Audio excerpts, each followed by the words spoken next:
Hoy, arte todo, cielo.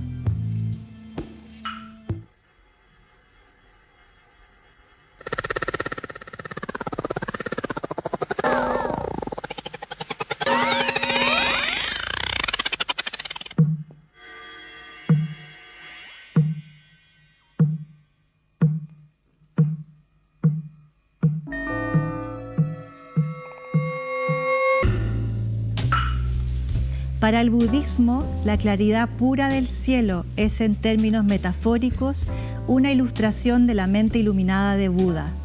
En el Antiguo Testamento, el cielo es descrito como un gran plato metálico arqueado sobre la tierra. Nut, la diosa egipcia, arquea su cuerpo en forma de cielo para proteger a su pueblo. En la mitología humana, ha habido muchos dioses del cielo, y casi siempre fueron ellos y ellas quienes, al principio, crearon todo lo que existe. Bienvenidos a Arte Todo Cielo. ¿Qué es para ti el cielo, Felipe? Ando muy emotivo últimamente, así que cuando pienso en cielo, pienso en esas canciones románticas que dicen esto debe ser el cielo, this must be heaven. Lo pienso más como un estado emotivo, ¿no es cierto?, de sentirse fuera de sí, de sentir que uno está en el más allá, plácido, como dando botes en las nubes de algodón. Y últimamente esa es la imagen que tengo más frecuente con el cielo. Antonio, ¿qué es para ti el cielo? Mi oficina. Como astrónomo, cada vez que salgo a ver el cielo, bueno, soy por un lado humano y me maravillo de esta inmensidad, pero por otro lado es mi campo de estudio y el campo de estudio de todos los astrónomos y astrónomas acá en Chile. Los presento.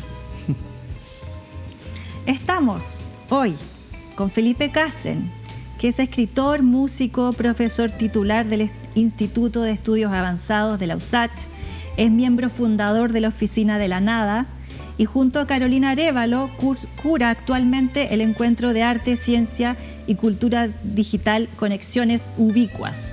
Antonio Ales es doctor en astrofísica por la Universidad de Londres, se desempeña como científico del Observatorio Nacional de Radioastronomía en Estados Unidos y como astrónomo de ALMA en Chile. Trabaja en educación y divulgación pública y escribió el libro ¿Estamos solos en el universo? Los invito a ver un video.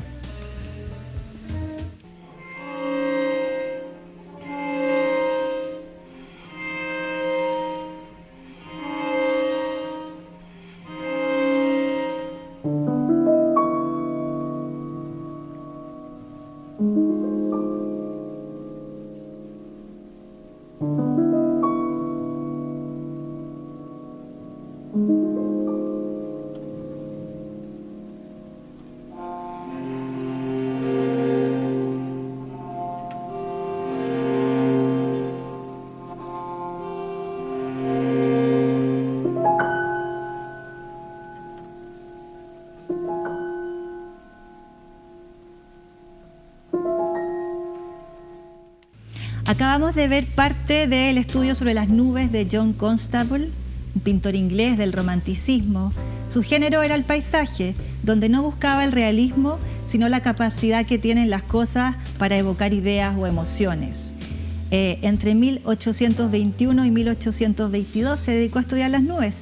Definía los cielos como el órgano de sentimientos de sus pinturas. Era además un meteorólogo, por lo cual hacía unas detalladas descripciones detrás de sus lienzos para contar cómo estaba el cielo ese día y por qué. Y quiero complementar estas imágenes con el manifiesto de la observación de la Sociedad de Observación de Nubes, fundadas por Gavin Pretor Pinney, inglés, por cierto. Creemos que las nubes reciben un trato injusto y que la vida sería infinitamente más pobre sin ellas.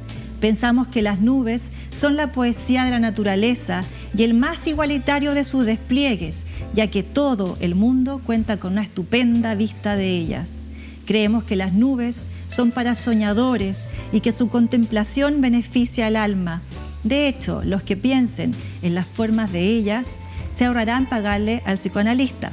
Así pues, declaramos ante todo aquel que quiera escuchar: alza la vista, maravíllate ante su efímera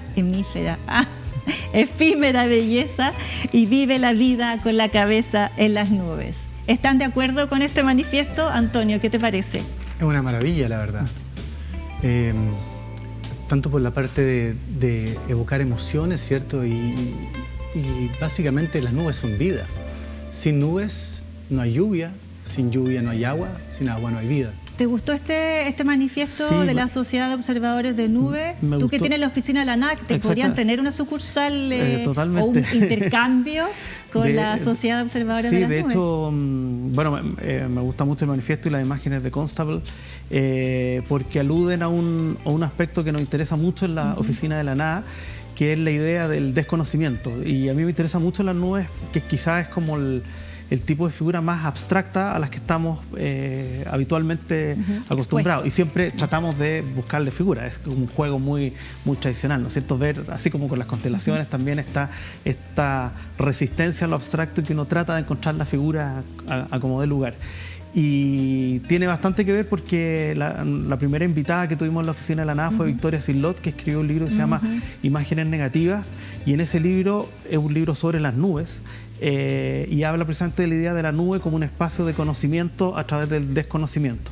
Hay un libro muy famoso del siglo XIII-XIV de un anónimo inglés que se llama La nube del no saber, y habla... Tendría que haber llamado para la pauta de claro. este programa yo. Pero efectivamente está esta idea de que la nube, uno podría pensar que estando dentro de una nube, por ejemplo, cuando uno pasa en un avión, es un estado como que uno no sabe muy bien, está desorientado y todo, pero ese texto inglés dice que en ese espacio donde se puede conocer a Dios o acercarse a Dios, en ese estado de desconocimiento. ¿En qué momento empezamos a mirar el cielo y qué impacto ha tenido esa visión sobre la vida del hombre? Yo creo que desde que tuvimos ojos. Yo creo que el primer ser pensante se maravilló, se aterró al mirar el cielo en las noches. Y justamente hay un juego entre el rol que cumplen las nubes y la observación de lo que llamamos el cielo o el universo. Nos traen estas emociones, nos traen el miedo, el trueno, nos traen atardeceres preciosos, son mucho más lindos, mucho más evocativos cuando son con nubes. Sin embargo, para nosotros que queremos mirar el universo y el más allá, las nubes son nuestro principal enemigo. ¿Felipe? Sí, me gusta esta idea de la nube, que puede ser un obstáculo por un lado, efectivamente algo que interrumpe la vista, o incluso cuando estamos a nivel más cotidiano en medio de una neblina que no vemos nada y que no se puede manejar, uno se choca, etcétera. Y al mismo tiempo la nube como algo que permite comunicación, incluso esto de traer el agua de un lugar a otro. Es muy interesante este rol bien ambiguo de las nubes. Creo que es un fenómeno que no tiene un signo muy fijo o un simbolismo muy fijo dentro de una casilla o de otra. Y eso me gusta, como que tiene que ver con su naturaleza amorfa, además. Bueno, a propósito de las nubes, los invito a ver otro video.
Lo que acabamos de ver es la obra de Bernard Smilde, un artista holandés que crea nubes en espacios cerrados. Son nubes reales que hace con una máquina de humo y también con otra de agua, que es un higrómetro, también con luz, por supuesto.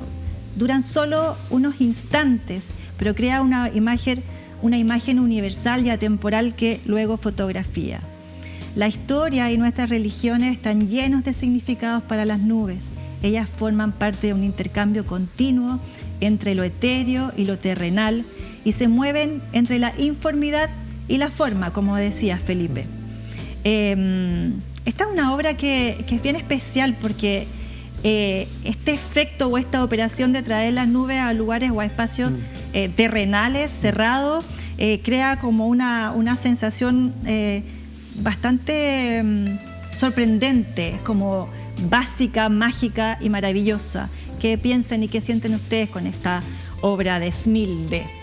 Antonio, ¿qué te pareció?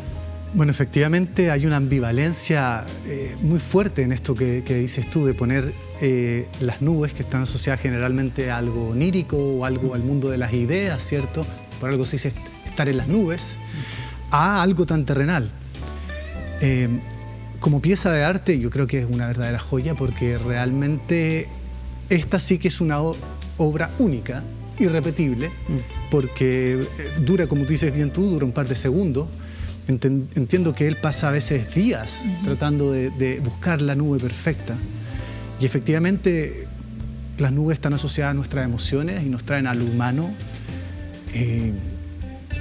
La verdad, por eso yo creo que ha tenido tanto éxito. Tipo de... Sí, pues y a propósito, ahora no solo está haciendo nubes, está haciendo arcoíris. Arcoíris, qué bacán. Sí. ¿Qué te pareció la obra de Smilde, Felipe? Me gusta mucho, creo... La operación, sobre todo. Claro, no estoy seguro, pero creo que había encontrado una referencia en una novela de Enrique Vilamatas que se llama Castle nos invita a la lógica. Si mal no recuerdo, que es una novela que él escribe cuando fue como invitado a Documenta, y donde refiere también otras obras que eran, por ejemplo, Viento, ¿no es cierto? Entonces, me gusta mucho estas obras en particular, me gustan mucho porque están dentro de la tendencia muy fuerte que hay desde los años 60 en adelante del arte inmaterial, una inmaterialidad que siempre hay que poner entre comillas, porque no es absoluta. Esta nube es materia, solo que no es un cuadro físico, sí, pintado, ni una escultura hecha de piedra.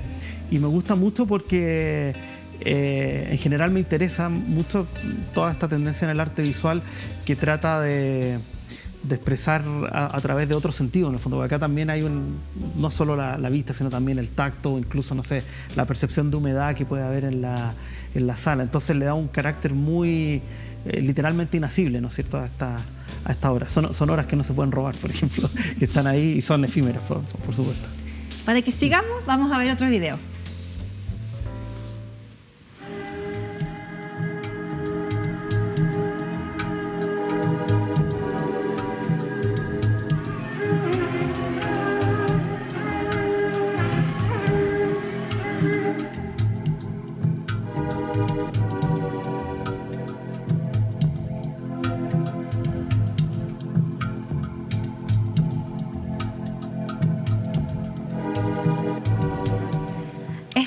Lo que acabamos de ver son cianómetros, un artefacto que sirve para medir la intensidad del azul del cielo. Es una rueda de cartón que tiene en su origen, porque hay variaciones, 52 tonos de azul, y que fue inventado como instrumento científico por el geólogo, meteorólogo y alpinista suizo Horace Benedict Saussure. Vimos también mezclado los cianómetros de Horace con la obra de la artista chilena que se llama Macarena Ruiz Tagle, que hace cianómetros no solo para medir el azul, sino que también, por ejemplo, para medir los rojos, rosas y naranjos de los atardeceres, y también los grises de la polución. El azul es el color de nuestro planeta. Sin embargo, es paradojalmente el pigmento más escaso de la naturaleza. Muchas culturas antiguas no pudieron usar el azul porque no lo tenían a mano. De hecho, el azul solo se extrae de otros lugares, pero antiguamente siempre fue solo el lapislázuli, que está en Chile y en Afganistán, y el que verdaderamente sirve como pigmento es el de Afganistán. Así que el planeta azul carece parecido de azul. Antonio, ¿por qué el cielo es azul? Necesitamos una explicación del científico. Justamente cuando yo veo el cielo pienso en oxígeno. Porque es básicamente el oxígeno el que difracta la luz de cierta forma, que produce esta sensación del azul. Si no hubiera oxígeno, el cielo no sería azul, básicamente. Y sin embargo, a medida que el sol se va poniendo, ¿cierto?, empieza a atravesar capas más gruesas de atmósfera, en la cual ya el azul del oxígeno se absorbe completamente y solo queda el rojo difractado que viene originalmente desde el sol. Acuérdate que el sol emite una luz que le llaman blanca, que tiene todos los colores. Simplemente que a veces es un poco más quisquilloso el fenómeno de la producción de la luz. O sea que el oxígeno es una especie de filtro de la frecuencia. Exactamente. que lo mismo que pasa con la música, cuando filtramos un sonido y dejamos ciertas frecuencias u otras. Pero me gusta mucho esta idea de este intento que es como científico y al mismo tiempo muy utópico de querer clasificar los colores y ponerlos en distintos grados, como una especie de pantón, ¿no es cierto? Pero uno siempre tiene la impresión de que hay colores que no alcanzan a entrar en la exactamente gama en esa gama, ¿no? O por las texturas, claro, o por todas también, no sé. En Santiago, tú lo sabrás mejor, tenemos esta experiencia paradójica que a veces cuando hay mucha contaminación, hay unas puestas de sol que son como muy densas, con un color muy especial, que uno dice es horrible al mismo tiempo, pero es muy hermoso. Pero Instagram lo agradece. Y Instagram, claro, lo agradece, exactamente. Y es muy interesante esa mezcla como entre esa densidad que dices tú, que va permitiendo que vayan emergiendo otros colores. Me gusta mucho. ¿Qué te parece esta paradoja de que justamente en el planeta azul el color más escaso como pigmento sea el azul? Bueno, es interesante y en el sentido de que lo veo como lo más raro, lo más difícil de extraer desde la Tierra, como que solo lo pudiéramos tomar desde el cielo. Y creo que tiene que ver también con este simbolismo tradicional del azul, que tiene que ver con lo espiritual, por un lado, con lo real también, por algo están estos azules como de trajes de capas de reyes, etcétera. Y ese simbolismo tradicional creo que tiene que ver, ahora lo pienso, con esa rareza, con esa dificultad de encontrar, versus otros colores que son más accesibles. Antonio, ¿qué es para ti el azul? Oxígeno.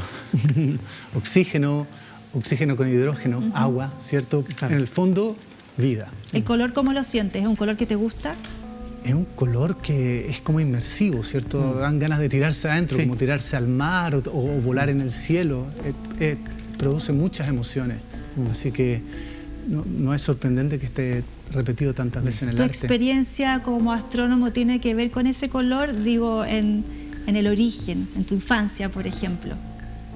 Bueno, si el cielo está azul, quiere decir que podemos ver las estrellas. Entonces, efectivamente, nos acerca a esas cosas tan distantes que son tan enigmáticas, sin embargo, tan atractivas. ¿Emocionalmente el azul para ti, Felipe? Sí, es un color más frío, pero me gusta lo que decías tú de este carácter inmersivo y pensaba, bueno, hay un artista que es famoso por el uso del azul, ¿no es cierto? Yves Klein, ¿no es cierto? Y he tenido la suerte de ver varias veces cuadros suyos y la experiencia de verlos con el pigmento que él desarrolló además y patentó, la experiencia de ver los cuadros con ese color azul en vivo versus una reproducción es realmente muy intensa. Siente eso y recuerdo el azul como una obra de arte absoluta. Exacto, es como eso y es suficientemente intenso como para no necesitar nada más. Y recuerdo alguna obra de él que vi también que era una especie como de, no sé, de piscina donde estaba echado el pigmento y ahí realmente creaba como ganas de tirarse. O sea, era como muy fuerte ese magnetismo que tiene el azul. Para que sigamos... Más allá de lo que haya dicho Cristian Castro y otros notables, por supuesto. Buddy Richard. Buddy Richard, claro.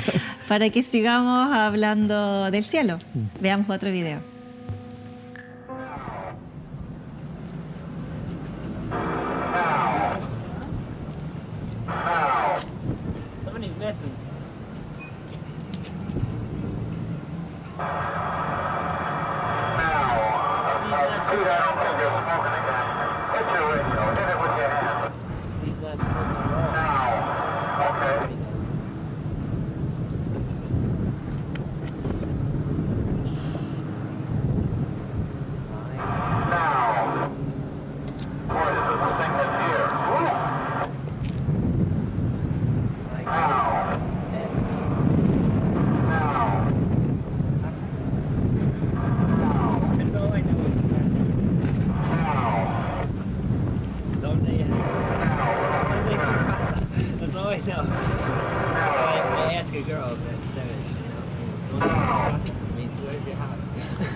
Raúl Zurita, escrito en el cielo, Nueva York, 1982.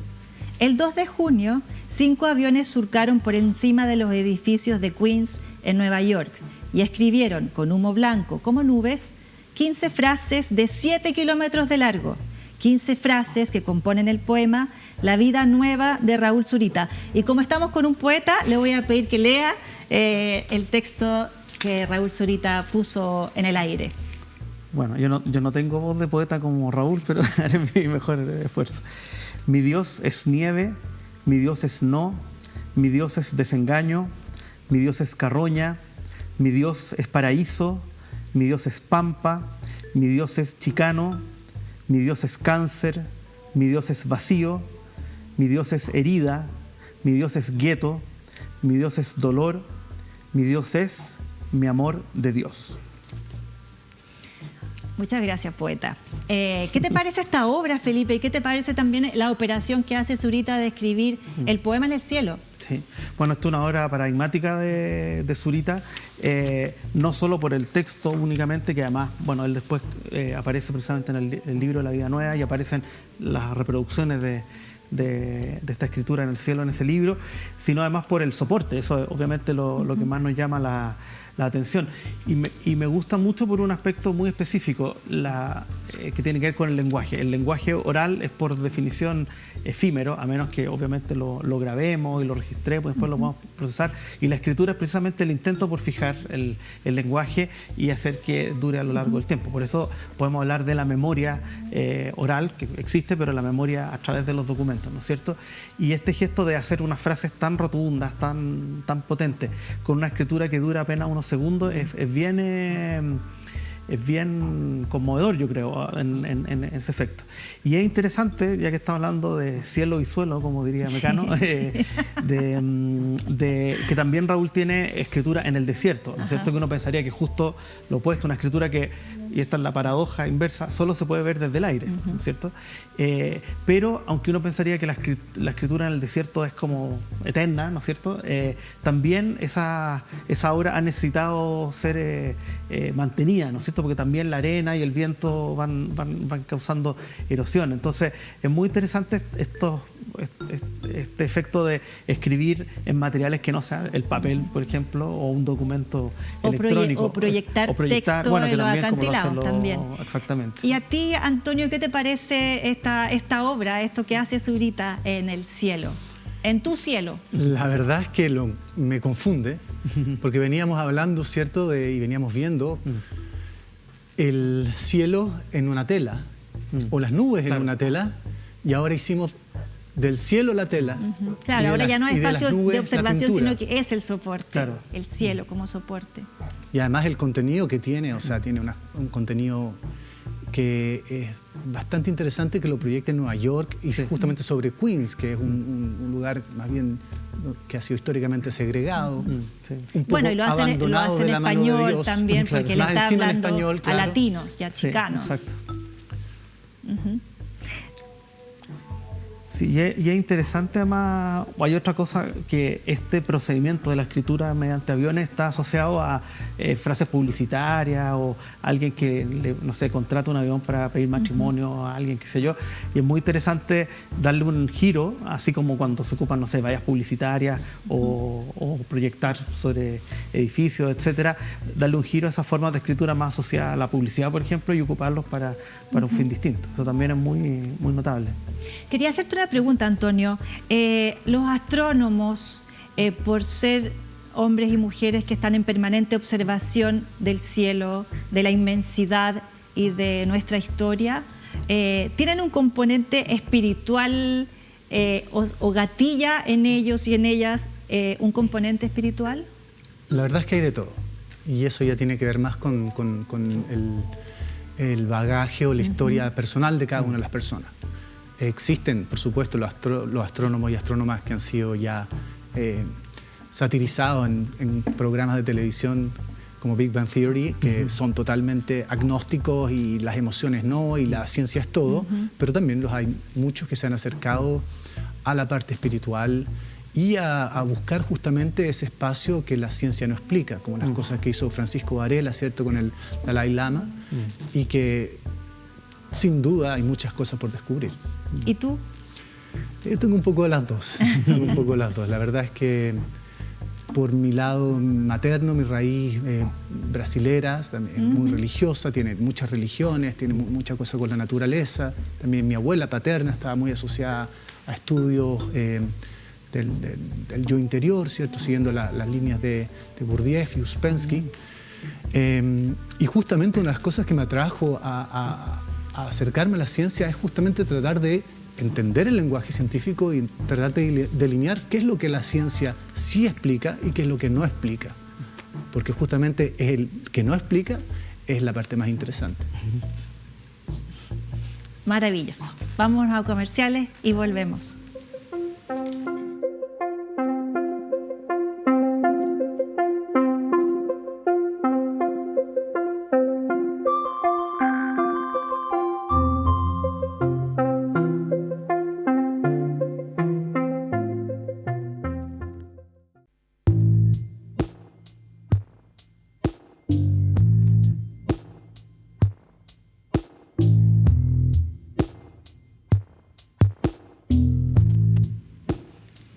Estamos en Arte Todo hablando de cielo junto a Felipe Casen, que es escritor, músico y profesor titular del Instituto de Estudios Avanzados de la USACH.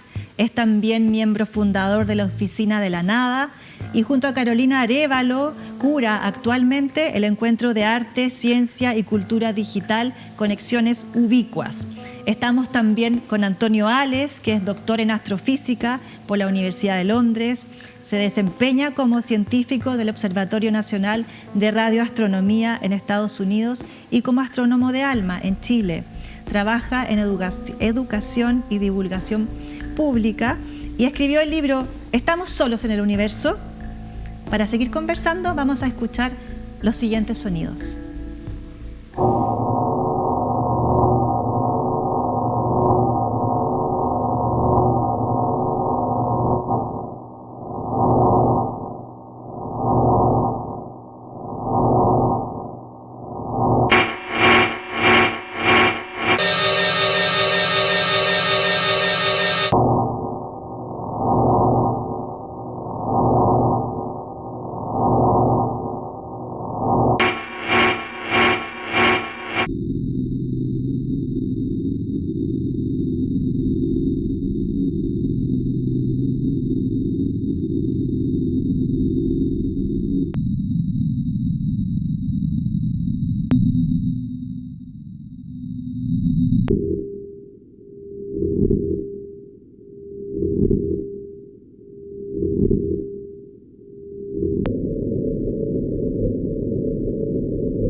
Sonidos de Alma es un proyecto de ciencia y arte que busca interpretar y decodificar las frecuencias del universo, transformándolas en sonido, para que realizadores de todo el mundo puedan componer música.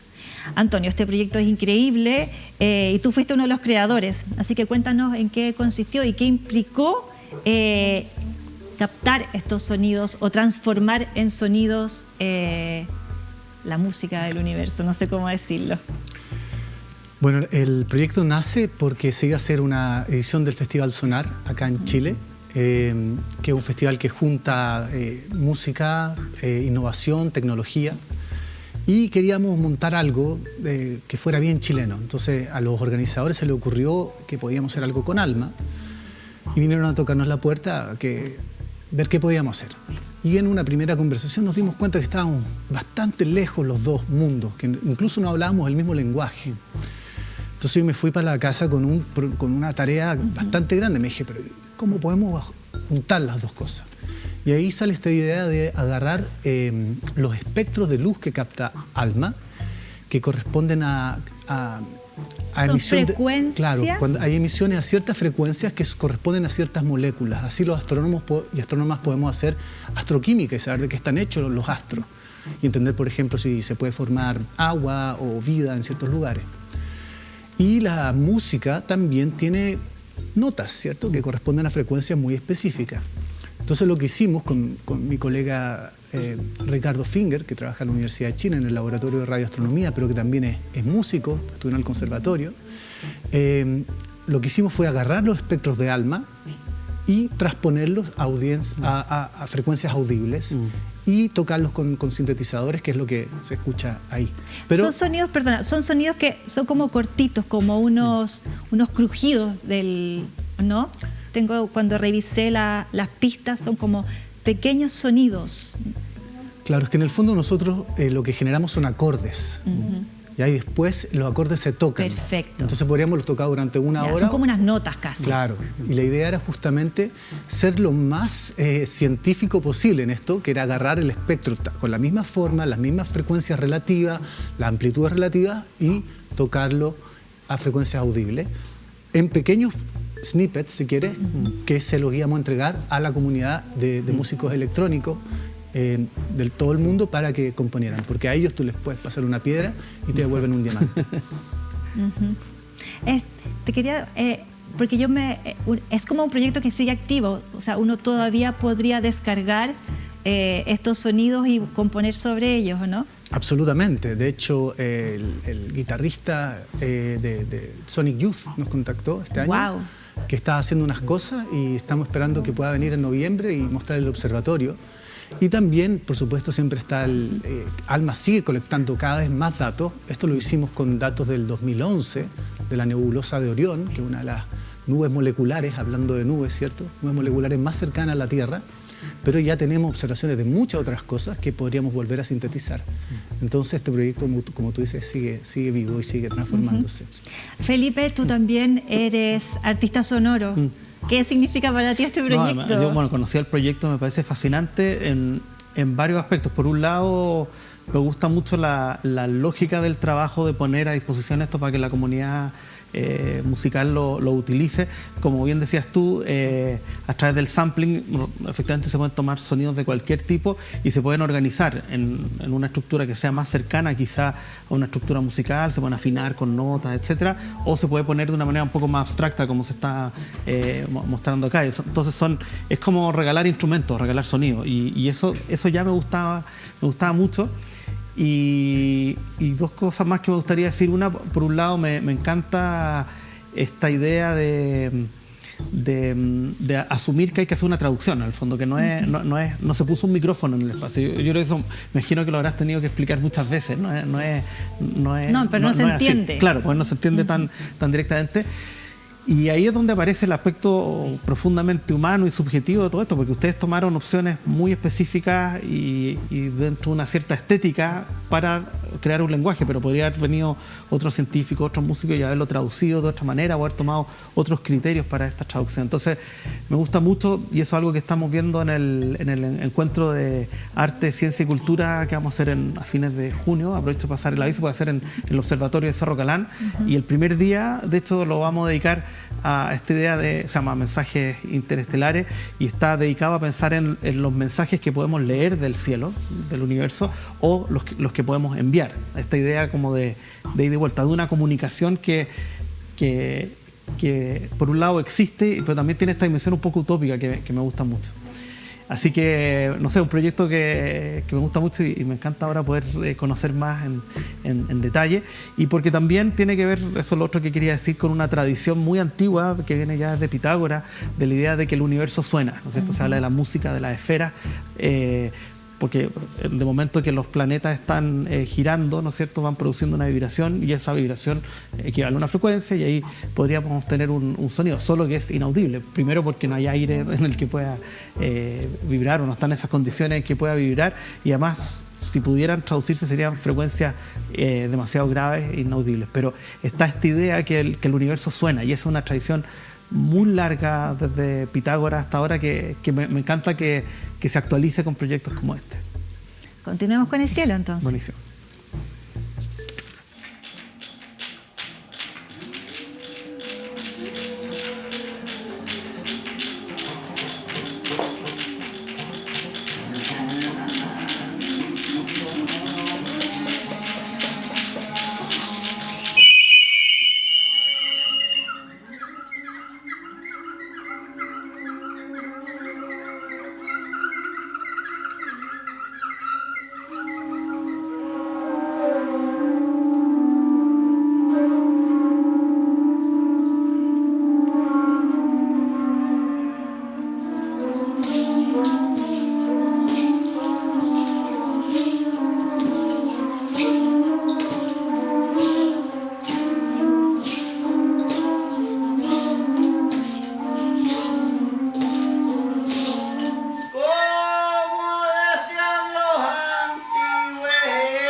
De Cecilia Vicuña, Astronomía.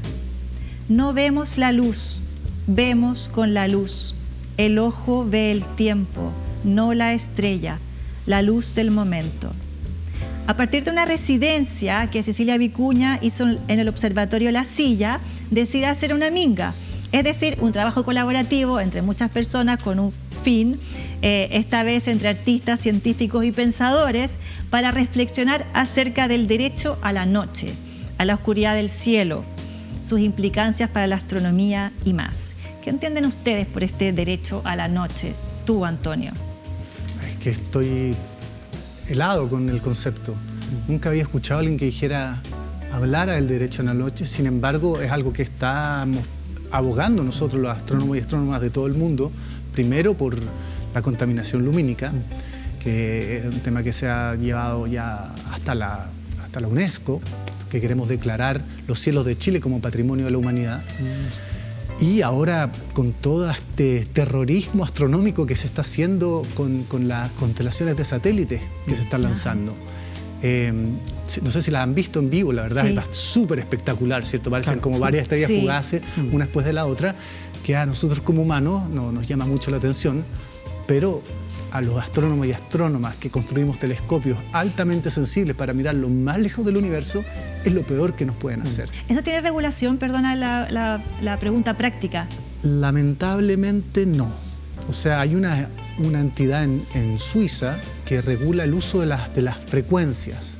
Entonces, por ejemplo, ellos transmiten, porque ellos dan internet, de hecho un internet bien bueno para la gente que está en lugares muy remotos, y por eso emiten a una frecuencia que en cierto modo interfiere con una de las frecuencias que va a observar ALMA y con frecuencias de otros radiotelescopios.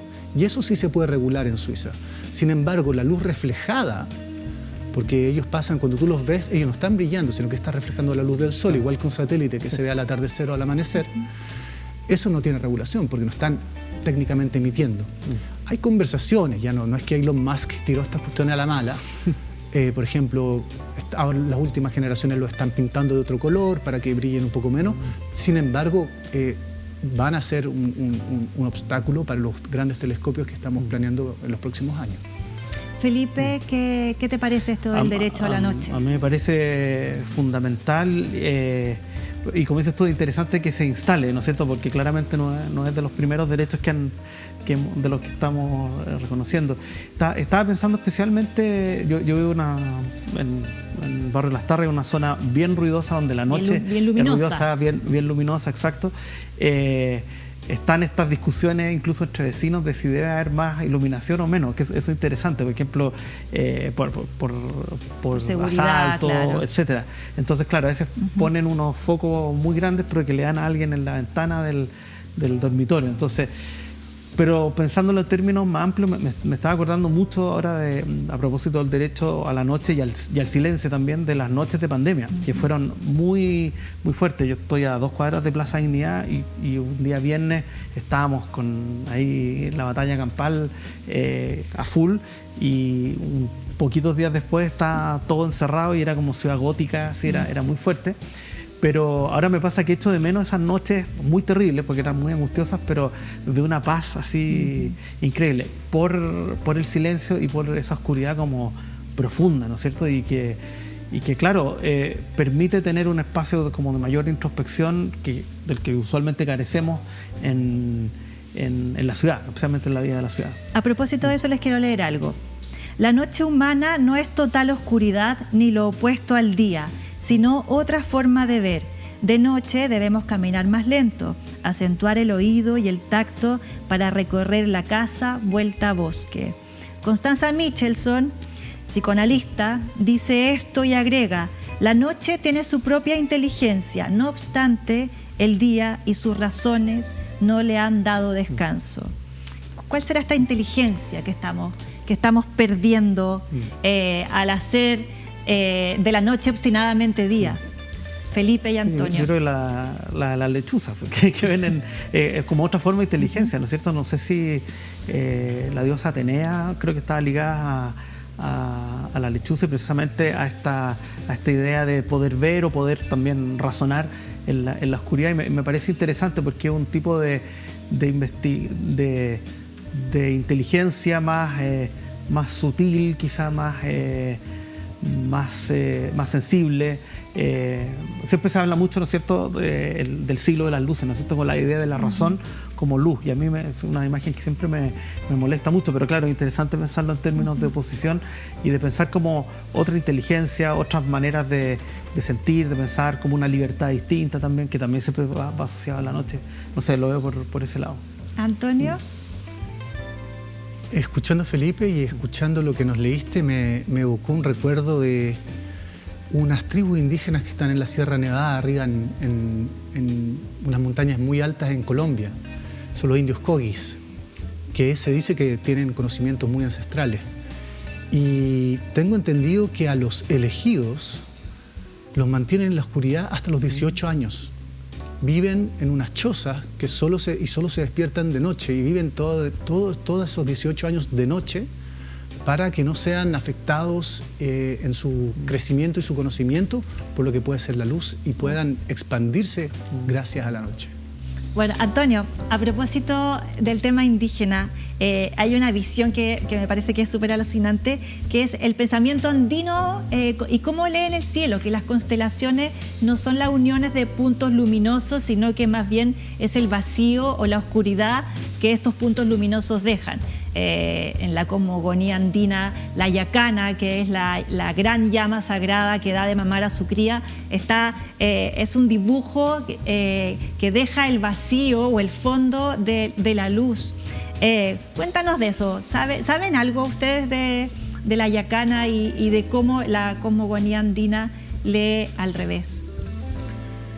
Estuve estudiando un poco la yacana para entender bien a qué se referían, ¿cierto? A esta llama grande que, como tú dices, delinea los manchones oscuros que se ven en la Vía Láctea.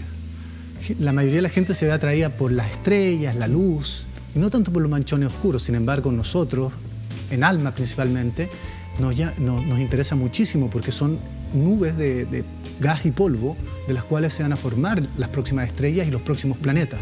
Esta yacana, como decías bien tú, es una llama gigantesca que delinea los manchones oscuros de la Vía Láctea, que mucha gente no les pone mucha atención. La gente suele verse atraída por las cosas brillantes, ¿cierto? Sin embargo, estos manchones oscuros son justamente nubes de gas y polvo gigantescas de las cuales se van a formar las futuras generaciones de estrellas y los próximos planetas. Entonces, con telescopios como ALMA, que pueden ver lo oscuro, podemos estudiar de qué están hechas. Y la yacana es bastante grande, la verdad, parte muy cercana al centro de la Vía Láctea, cerca de la constelación de Escorpión, y termina en la Cruz del Sur o en Alfa Centauro, que son las dos estrellas que están al lado de la Cruz del Sur. Y me estuve estudiando un poco la yacana y, de hecho, gran parte de las nubes que hacen el cuerpo son las nubes de Lupus, que Lupus es por sí solo una constelación interesante. La mitología griega, entiendo que es una especie de perro pero con cabeza de hombre, pero que para nosotros como científicos es un laboratorio para estudiar la formación de los planetas y la formación de la vida, básicamente. ALMA ha hecho grandes progresos estudiando Lupus y es muy interesante que sea justamente esta la región del cielo que le llamó la atención a las cosmogonías andinas. Felipe, ¿qué te pareció a ti? Esta visión al revés, ¿no? Sí, y me gusta mucho esta idea de pensar, siempre uno piensa que la escritura es algo negro sobre fondo blanco, ¿no es cierto? Pero hay muchos poetas que han escrito sobre fondo negro con puntos, ¿no es cierto? Hay varios poetas que han hecho ese trabajo. Hay un poeta brasileño, un poeta concreto, que se llama Augusto de Campos, que tiene una obra muy bonita que se llama Pulsar, y que es un poema visual que luego fue musicalizado por Caetano Veloso. Entonces, mientras va tocando la versión, se va prendiendo una estrella, un video muy bonito. Si lo buscan, se puede encontrar fácilmente. Entonces, siempre me gusta esta idea de la escritura como las estrellas sobre un fondo negro, y acá es como sería como el reverso de la trama.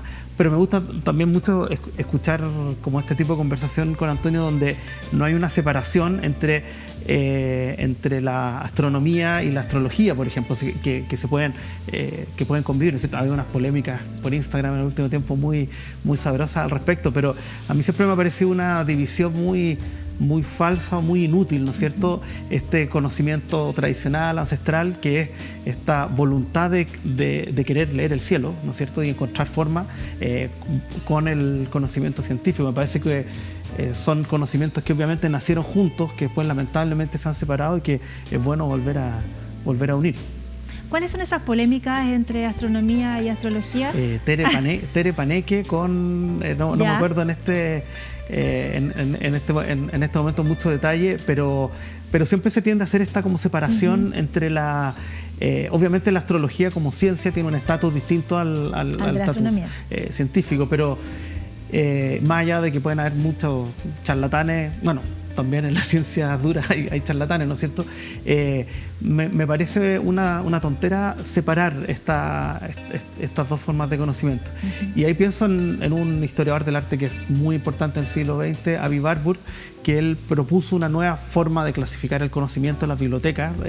Y si uno visita el Instituto Warburg en Londres, ahí va a tener la oportunidad de ver cómo él ordenaba su biblioteca, y de una manera totalmente distinta a cómo se ordena en el sistema Dewey, el sistema tradicional. Y en esa biblioteca, por ejemplo, astronomía y astrología están juntas, o alquimia y química están juntas. Entonces me gusta mucho como disolver esa separación, que obviamente son cuestiones distintas, pero que pueden juntarse. ¿Qué opinas de esta separación entre astronomía y astrología? Primero me voy a quedar con lo de la biblioteca, porque hace un par de años el Barraco me invitó a su casa y tuve el privilegio de recorrer la biblioteca de Nicanor. Y efectivamente tenía a Maxwell, que escribió las ecuaciones de la luz, junto a la Divina Comedia. Claro. Era una clasificación muy interesante. Fantástica. Ahora, rescatando el concepto más grande de esta separación histórica que se ha dado, si volvemos hacia atrás, no existía esa separación. Claro. O sea, Leonardo era todo. Era astrólogo, era médico, era músico, era artista. Y sin embargo, la especialización de los, si quieres, de la revolución industrial en adelante nos ha separado, y nos ha separado al punto de crear abismos ya entre nosotros, que es lo que nos pasó, que pasa mucho entre ciencia y arte. Por eso es tan importante estas iniciativas de rescatar la unión y los puentes que hay entre los dos mundos, porque hay cosas que pasan cuando nos juntan que no son lineales. Como por ejemplo, nosotros hicimos este proyecto de Sonidos de Alma orientado a la comunidad de música electrónica.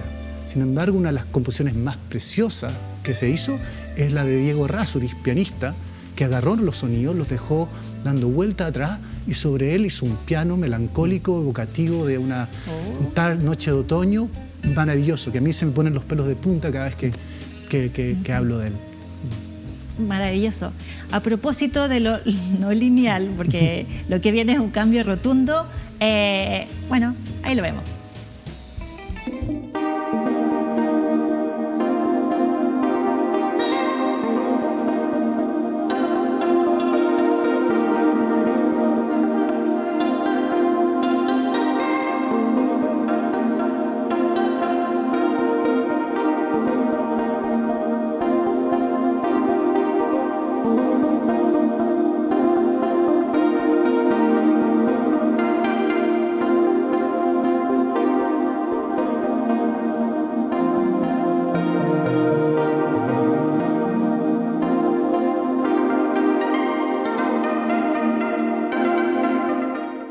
Bueno, esto para que veamos que el cielo da para todo, ¿ah?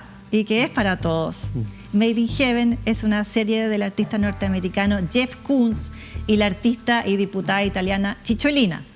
Crearon una serie de obras que revela el amor erótico entre ellos, usando toda la imaginería de las películas porno.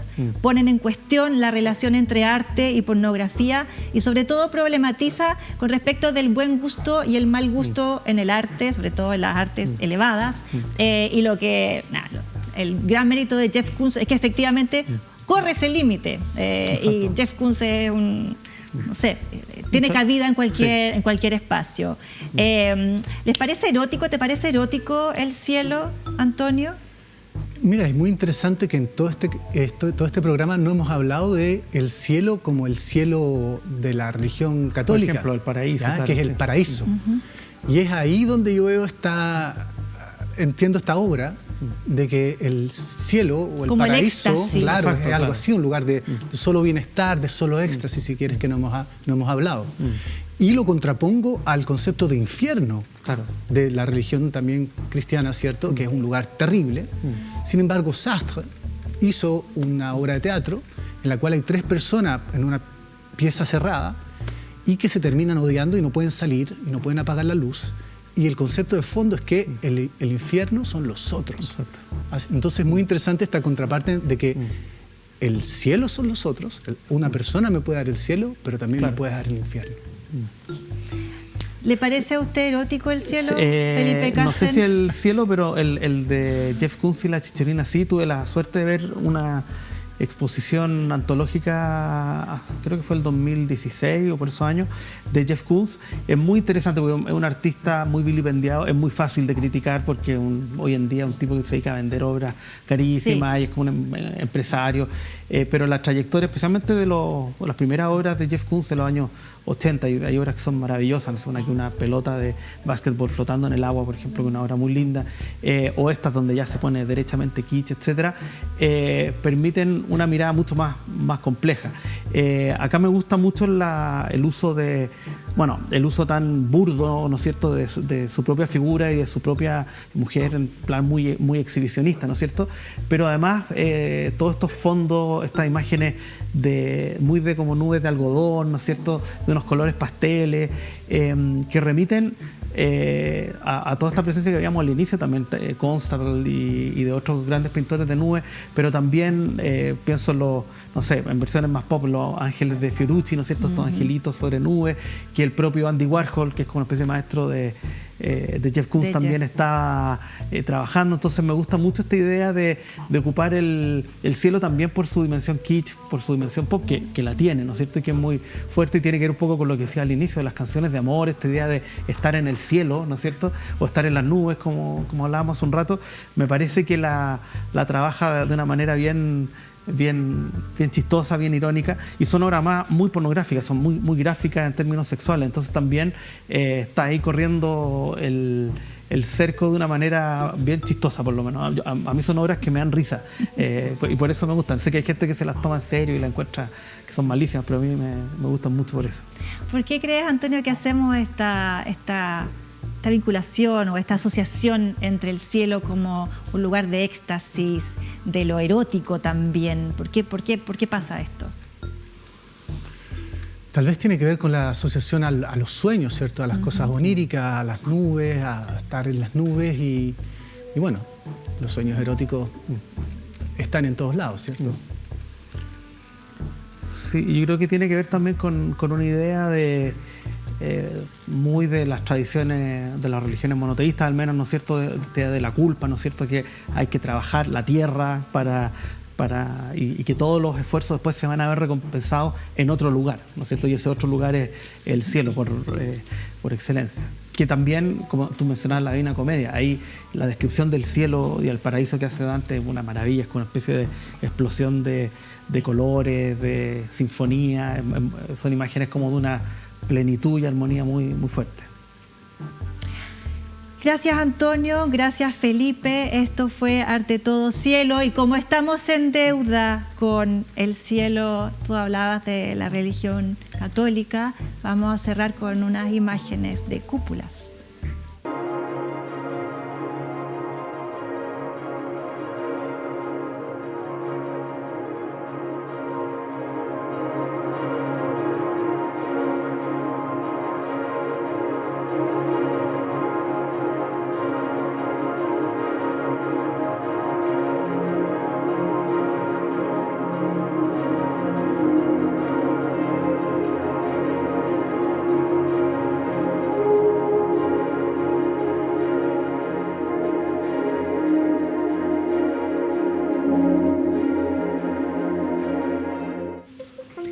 Esto fue Arte Todo Cielo.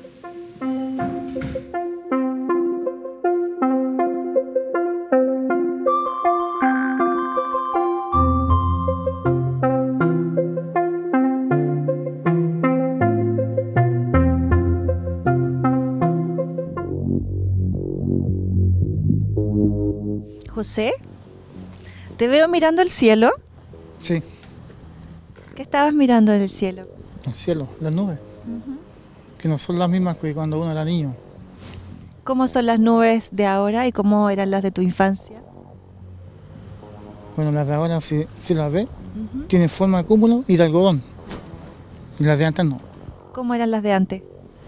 natural. Estas son artificiales. ¿Qué es para ti el cielo? ¿Qué sientes cuando lo miras? El cielo, desconexión, imaginación. ¿Qué sientes tú cuando miras el cielo? Una paz. A veces cuando lo veo, cuando está ocultándose el sol, uno se siente tan bien y le da gracias a Dios por un nuevo amanecer y un nuevo anochecer, porque uno está aquí hoy pero no sabe mañana. Por eso hay que disfrutar todo al máximo. Para mí, ¿qué significa el cielo? El infinito. Es como el infinito. Quizá, no sé, para algunas personas tiene algún sentido más religioso. ¿Hemos perdido la mirada del cielo? En parte sí, sobre todo en estos tiempos en esta era digital, sí creo que se ha perdido un poco. Y quizás por eso es que cuando uno experimenta eso, que por muy simple que parece, se siente bien, se siente sanador en ciertos casos. Puede ser algo no tan profundo, pero creo que es mucho más de lo que uno piensa. Yo creo que el cielo es vida. Sí, vida. Es grande e intenso, como la vida. ¿Qué es para ti el cielo?